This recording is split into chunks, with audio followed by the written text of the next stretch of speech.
ಇಂಡಲ್ಗ ಜೈಲಿನಲ್ಲಿ ಇದ್ದ ಕೈದಿಯೋರ್ವ ಫಿನಾಯಿಲ್ ಕುಡಿದು ಅಸ್ವಸ್ಥ. ಶೇಖಪ್ಪ ಲಗ್ಮಪ್ಪ ಲಮಾಣಿ ಎಂಬ 35 ವರ್ಷದ ಕೈದಿ ಇಂಡಲ್ಗ ಜೈಲಿನಲ್ಲಿ ಶಿಕ್ಷೆ ಅನುಭವಿಸುತ್ತಿದ್ದ. ಕೈದಿ ಜೈಲಿನಲ್ಲಿದ್ದ ಫಿನಾಯಿಲ್ ಎಂಬ ವಿಷಕಾರಿ ಕುಡಿದು ಅಸ್ವಸ್ಥಗೊಂಡ ಕಾರಣ ಬೆಳಗಾವಿ ಜಿಲ್ಲಾ ಆಸ್ಪತ್ರೆಯಲ್ಲಿ ಚಿಕಿತ್ಸೆ ಪಡೆಯುತ್ತಿದ್ದಾನೆ.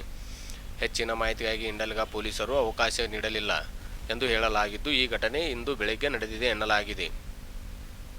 ಬಿಜೆಪಿ ಪ್ರಧಾನಿ ಅಭ್ಯರ್ಥಿ ನರೇಂದ್ರ ಮೋದಿ ಆಗಮನಕ್ಕೆ ಬೆಳಗಾವಿ ಸಿದ್ಧತೆ.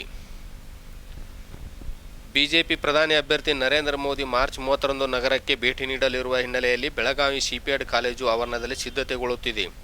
ಇಂದು ಬರದ ಸಿದ್ಧತೆ ನಡೆದಿದ್ದು, ಹಾಸನದ ಭವ್ಯ ವೇದಿಕೆ ಸೇರಿದಂತೆ ಕಾರ್ಯಕ್ರಮಕ್ಕೆ ಬೇಕಾದ ಅಗತ್ಯ ತಯಾರಿಕೆ ಮುಂದುವರೆದಿದೆ. ವಾಹನಗಳಿಗೆ ಪ್ರತ್ಯೇಕ ವ್ಯವಸ್ಥೆ ಕಲ್ಪಿಸಲಾಗಿದೆ. ಹುಬ್ಬಳ್ಳಿ, ಧಾರವಾಡ, ಕಿತ್ತೂರು ಮಾರ್ಗವಾಗಿ ಬರುವ ವಾಹನಗಳಿಗೆ NH4 ಮಾರ್ಗವಾಗಿ ಕೇಯಿಲಿ ಸಮೀಪದ ಸರ್ವಿಸ್ ರಸ್ತೆಯಲ್ಲಿ ಇಂಡಾಲ್ ವೃತ್ತದವರೆಗೆ ಸ್ಥಳ ಅಳಿಸಲಾಗಿದೆ. ಅದೇ ರೀತಿ ಚಿಕ್ಕೋಡಿ, ಹುಕ್ಕೇರಿ, ಅಥಣಿ ಮಾರ್ಗವಾಗಿ ಸೇರಿದಂತೆ ವಿವಿಧ ಕಡೆಯಿಂದ ಆಗಮಿಸುವ ವಾಹನಗಳಿಗೆ ಇಂಡಾಲ್ ರಸ್ತೆಯ ಫ್ಯಾಕ್ಟರಿ ಮುಂಭಾಗ ಕಡೆಯಿಂದ ಬಾಕ್ಸೈಟ್ ರಸ್ತೆಯವರೆಗೆ ಸ್ಥಳ ಅವಕಾಶ ಕಲ್ಪಿಸಲಾಗಿದೆ ಎಂದು ಹೇಳಲಾಗಿದೆ. ಮತ್ತು ನೇಸರ್ಗಿ ಮಾರ್ಗದಿಂದ ಬರುವ ವಾಹನಗಳಿಗೆ ಹಾಗೂ ಗೋಕಾಕ್ ಮಾರ್ಗ, ಕನಬುರಗಿ ಕಡೆಯಿಂದ ಬರುವ ವಾಹನಗಳಿಗೆ ಫ್ರೂಟ್ ಮಾರ್ಕೆಟ್ನಿಂದ ಕೇಲಿ ರಸ್ತೆಯ ಕಡೆ ಇಂಡಾಲ್ ವೃತ್ತದವರೆಗೆ ನಿಲುಗಡೆಗೆ ವ್ಯವಸ್ಥೆ ಕಲ್ಪಿಸಲಾಗಿದೆ. ಕಾರ್ಯಕ್ರಮಕ್ಕೆ ಆಗಮಿಸುವ ವಾಹನ ಚಾಲಕರಿಗೆ ಮಾಹಿತಿಗಾಗಿ ರಸ್ತೆ ಮಾರ್ಗದ ಹಾಗೂ ನಿಲುಗಡೆಯ ಸ್ಥಳದ ನಾಮಫಲಕ ಅಳವಡಿಸಲಾಗಿದೆ ಎಂದು SP ಚಂದ್ರಗುಪ್ತ ತಿಳಿಸಿದರು. ಮತ್ತು ನಗರದ ಸುತ್ತಮುತ್ತ ಹೆಚ್ಚಿನ ಪೊಲೀಸ್ ಬಂದೋಬಸ್ತ್ ವಹಿಸಲಾಗಿದೆ ಎಂದು ಅವರು ತಿಳಿಸಿದರು.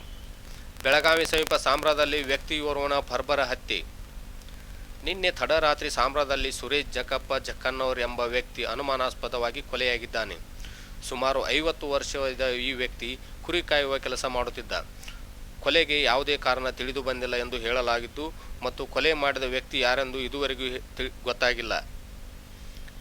ಈ ಕುರಿತು ಮಾರಿಯಾಳ ಪೊಲೀಸ್ ಠಾಣೆಯಲ್ಲಿ ಪ್ರಕರಣ ದಾಖಲಾಗಿದ್ದು, ತನಿಖೆ ಮುಂದುವರೆದಿದೆ.